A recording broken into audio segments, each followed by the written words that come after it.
कि जब से लभरवा दे दिलक धोखा इन लोगों के लिए कि भे गेल जिंदगी तबाह भौजे। तू बोलबो तो ठीक नहीं लाई सुना। आप ही इन लोगों के लिए कि जब से बहिन तोरे दे दिल को धोखा। फिर मेरे बहन के बारे में मत बोलिए। हाँ तब की नहीं तो आगे भे गेल जिंदगी तबाह भौजी। सुना न कि मन करो है करिए बियाह भौजी। ओहो बियाह करबे तब की कि पढ़ लिख के देवरो तू लेला नौकरिया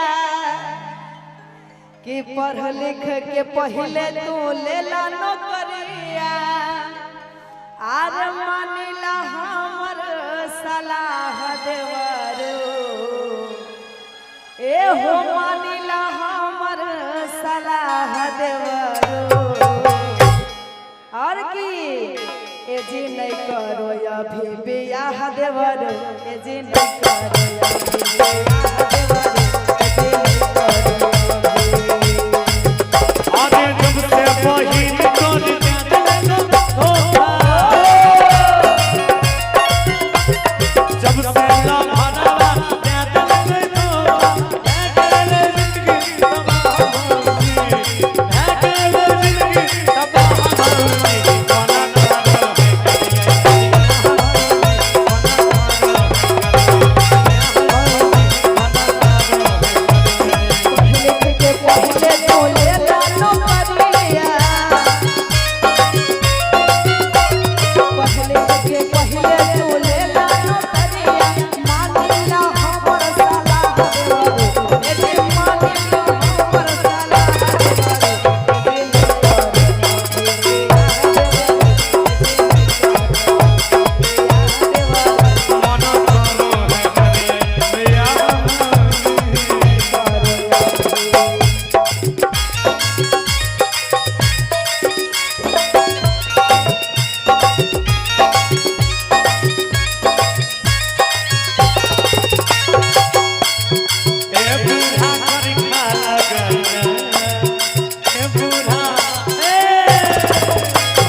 गीत हम गावने रहिए कि जब तक कुआर छही अरे लुट ले लहर गए।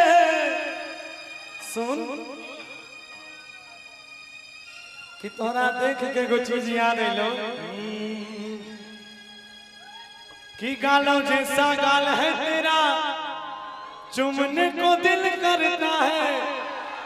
और कि गे छौड़ी छौरा पटाइले गे छौड़ी छौरा पटाइले।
छौरी यार पर नहीं रखा निगाह देवरू। हम दुनिया में कोई लड़की तरफ नहीं ताकबै, केकरो तरफ नहीं ताका। नौकरी के लबो न त सुंदर सुंदर लड़की बियाह करे ल मरता। हम दुनिया में केकरो तरफ नहीं ताकबै, से एक टा काम तू बस कह दे, तू अपना बहन से बियाह करा दे। कि तोहर जापत रहब नाम हमर कद एगो काम। ए भौजी कि तोहर जापत रहब नाम सही में हमर कद एगो काम। एक बेर भेंट कराई देने सुनने, तू अपना छोटकी बहन से हमर सेट कर देने। तू अपना छोटकी बहन से हमर सेट कर देने। तू के दिन भर खेला हमर बहन के बरबाना। ए हो तू तो उतारे चर्चा ले तू हवा हवा में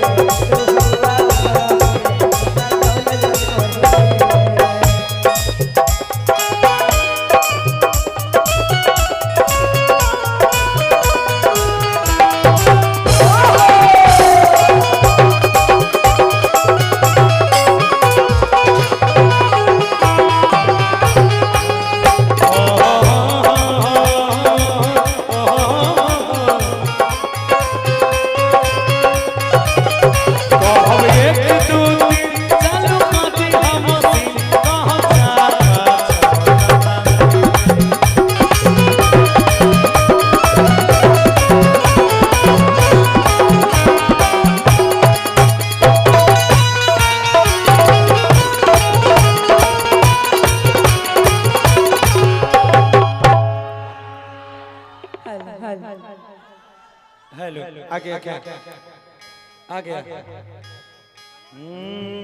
ठीक ठीक और आइए फिर से माँ फर्नीचर की तरफ से 500 रुपये का पुरस्कार आया है और फरमाइश आया है कि 9 लाख मंगा दे।